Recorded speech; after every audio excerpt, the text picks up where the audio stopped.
চীন এমন একটা দেশ যেখানে প্রাচীন ইতিহাস আর আধুনিক প্রযুক্তি একসাথে মিশে আছে। কিন্তু জানেন কি, এই দেশেই আছে এমন কিছু ভয়ঙ্কর পর্যটন স্পট যেগুলো সাহসী মানুষদেরও কাঁপিয়ে দেয়।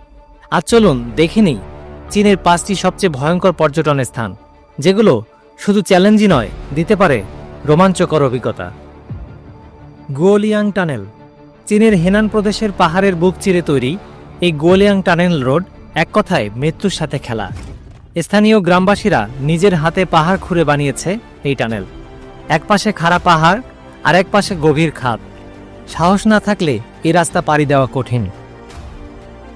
Mount Huashan. মাউন্ট হুয়াশানকে বলা হয় চীনের সবচেয়ে বিপজ্জনক পর্বত। এখানে হাঁটার জন্য আছে কাঠের সরু প্লাঙ্ক, যেটা পেরোতে হলে শরীরে বাঁধতে হয় দড়ি। নিচে কয়েক হাজার ফুট গভীরতা, একবার তাকালেই হৃদস্পন্দন বেড়ে যাবে। ওয়ানশেং অর্ডোভিশিয়ান